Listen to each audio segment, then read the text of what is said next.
뭐 우리 부모님 예를 들어 아버지다. 네. 아버지가 말씀하신 거를 안 지키고 있더라. 그러니까 그것을 나에게 다시 돌려달라라고 예. 이제 청구를 할 수 있습니다. 당연히. 그러니까 유족들이 그 부분에 대해서 청구를 한다. 네. 그러면은 이 말인즉슨 조건을 건 유증도 가능하고 조건을 지키지 않으면 취소도 할 수 있다. 네. 기존의 기존 제도들로 이게 쉽게 관리가 가능할 것 같은데 이게 뭐 법적 분쟁까지 가야 되는 겁니까? 이제 법적인 문제는 다 항상 그렇습니다. 네. 이렇게 들어보면 별거 아니거든요. 네. 뭐 당연한 거잖아요. 조건을 부여해 줬는데 그 사람들이 안 지켰으면 돌려달라라고 하는 건데 이제 문제는 이 조건을 잘 지켰냐 아니냐를 확인하는 과정이 쉽지 않습니다. 그러니까 주관적인 거군요. 네. 강아지를 어떻게 돌보는 게 말씀하신 게 강아지를 돌보는 부분이니까 네. 어떻게 돌보는 거를 객관적으로 평가하기가 쉽지가 않다. 그 말씀인 그렇죠. 거잖아요. 어떻게 하면 강아지를 잘 돌봤는지 예. 아닌지를 이제 뭐 강아지한테 물어보면 제일 쉬운데 강아지가 대답할 수는 없으니까 예. 이제 그걸 확인하는 과정이 이제 어렵기 때문에 네. 당연히 재산을 돌려받고자 하는 쪽에서는 못했다라고 말할 것이고 돌려주기 싫은 쪽에서는 나는 최선을 다했다라고 말할 것이기 때문에 그 부분을 확인하는 게 항상 문제가 되는 것이죠. 그럼 그런 부분은 어떻게 확인을 할 수가 있습니까? 뭐 이제 판결문에 보면 예. 객관적으로 봤을 때 제3자가 봤을 때 뭐 정확히는 판사가 봤을 때 뭐 충분히 지켰느냐 아니냐를 판단을 하는데 뭐 판사마다 다를 것이고 그 또 심금마다 다를 것이고 상황마다 다를 것이라서 쉽게 뭐 말씀드리기는 어렵습니다. 그러면은 뭐 앞서서 뭐 부담부 유증 이런 말씀도 하셨는데 네. 뭐 너무 지금 말이 어렵다 보니까 네, 그렇죠. 이런 방법들은 뭐고 이런 방법들을 어떻게 해결할 수 있는 그런 부분 구체적인 부분 얘기를 해주세요. 이제 그 부담부 유증 사인 증여 이런 예. 것들이 돈을 언제 주냐의 시점이거든요. 그래서 부담부 증여라고 하면 지금 주는 겁니다. 아 지금 당장. 지금 당장 강아지 잘 보살펴 다오. 예. 이 돈을 줄 테니까 보살펴 다오. 예. 라고 지금 주면 이건 그거인 거고. 네. 그다음에 사인 증여. 내가 죽으면 이 강아지를 잘 보살펴 다오라는 조건으로 주는 것이고. 예. 예. 그다음에 유언의 형식을 갖추어서 내가 죽으면 이 강아지를 잘 보살펴 다오라고 재산을 주겠다라고 하면 유증인 건데. 뭔가 비슷한데 조금씩 다르네요. 네, 조금씩 예. 뭐 근데 예. 큰 틀에서는 예. 조건이 붙어 있는 공짜로 주는 돈이다라고 이제 생각하시면 되는 거라서 예. 큰 뭐 크게 아까 말씀드린 거와 크게 뭐 문제점에서 차이는 별로 없습니다. 예. 그러니까 이제 일반인들이 생각할 때는 이제 조건을 붙여서 네. 뭔가 증여가 됐는지 네. 유언을 통해서 그렇게 됐는지 그런 네. 부분만 좀 생각을 하면 되고. 네.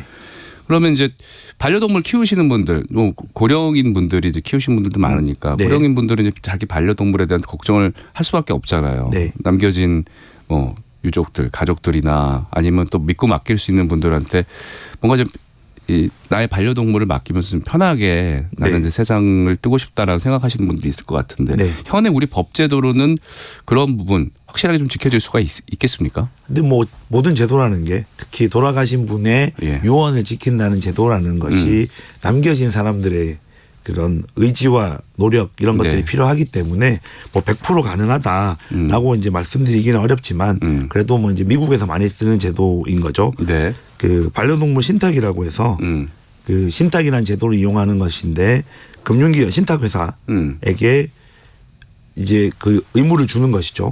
이 강아지를 돌볼 사람을 지정을 해서 신탁회사니가 이 사람이 일을 잘하고 있는지 확인을 해서 내 재산 중 일부를 계속 이제 줘라. 아. 이제 그런 방식으로 중간에 기관을 하나 두는 거네요. 그렇죠. 관리할 수 있는 예. 금융기관을 하나 두는 제도가 지금 이제 반려동물 신탁이라고 이제 시중에서 좀 알려지고 있는 제도입니다. 이게 이제 우리나라 법제도 안에 있다는 거죠. 네, 그렇습니다. 그럼 그 신탁회사는 꾸준하게 이제 반려동물 관리하는 그 부분을 네. 관리 감독을 하게 되겠네요. 그렇죠. 그 신탁회사의 그게 예. 의무인 거죠. 예. 그래요. 근데 신탁 뭐 말은 좀 들어봤어요. 네. 뭐 재산을 어떻게 관리한다. 근데 우리나라에서도 이 신탁이라는 제도를 이용하는 분들이 많이 있습니까? 뭐 아직까지는 이제 이게 영미법에서 출발한 예. 우리나라는 이제 법률 제도가 다른 국가에서 출발한 제도다 보니까 보통 사람들이 많이 사용하지는 않고요. 네. 이제 뭐 개발 사업이라든지 금융회사 이런 데서 이제 제도적으로 많이는 사용을 하고 있고 우리도 알게 모르게 이제 여러 번 접하고 있지만 익숙하지는 않은 제도입니다. 네. 그러니까 영미법에서 건너온 제도고 네. 뭐 자산이 많은 그 자산가들이 좀 사용하고 있는데 네. 그 중에 일환으로서 이제 반려동물 신탁도 있는 거다. 네, 그렇죠. 네. 그러면은 이제 신탁이 그러니까 일반적인 신탁하고 반려동물 신탁하고 네. 그러면 어떻게 좀 차이점이 있지 않겠습니까? 그러니까 신탁이 여러 종류가 있습니다. 그러니까 신탁이라는 건 쉽게 생각하시면 누군가에게 돈을 주면서 이러이러한 목적으로 이 돈을 사용해라. 그 결과는 내가 책임지겠다. 이제 이런 내용이 신탁이거든요. 예.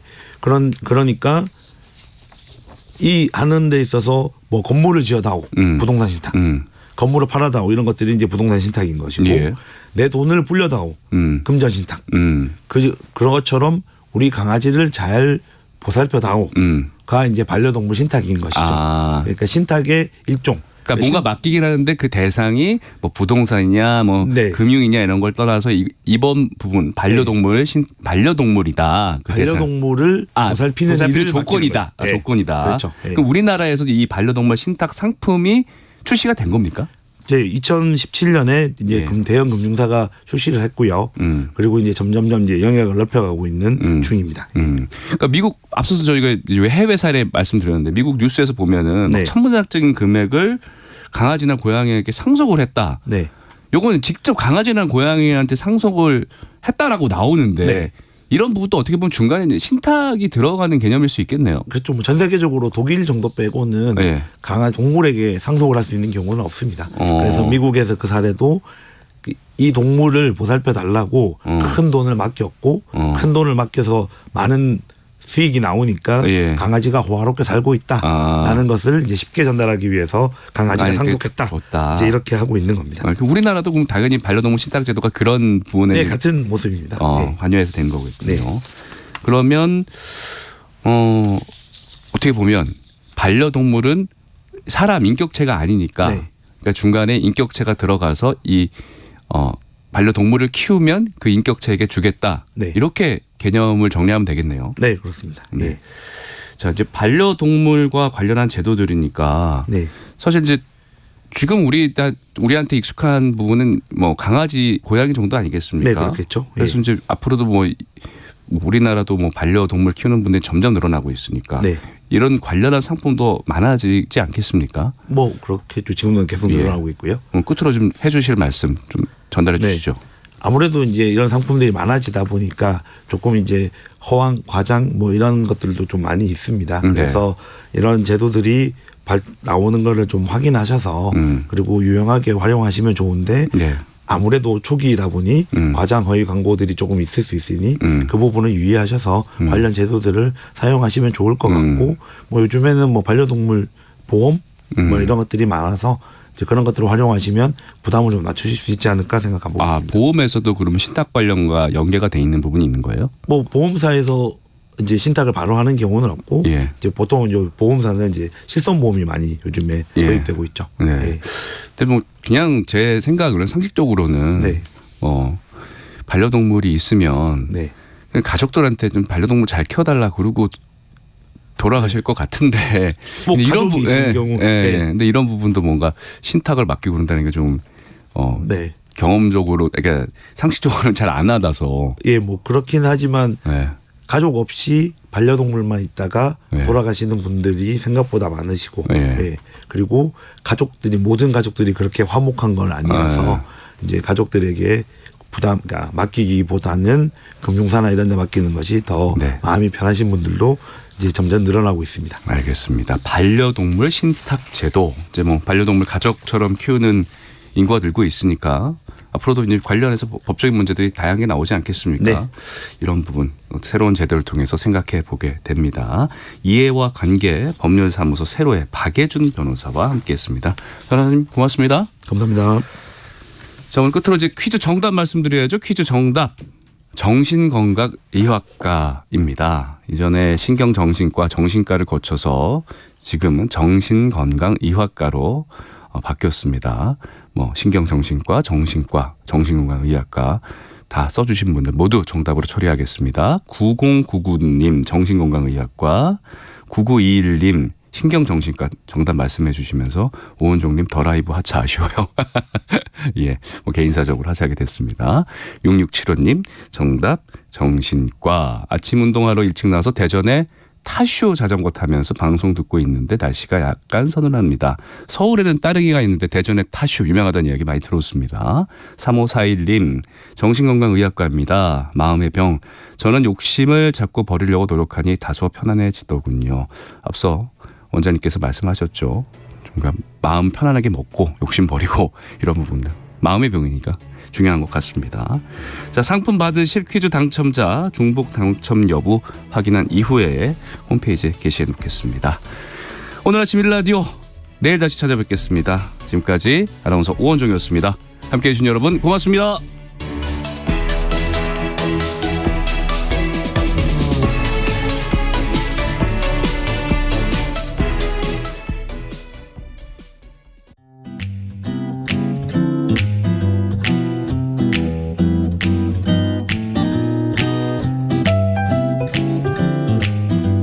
안녕하세요.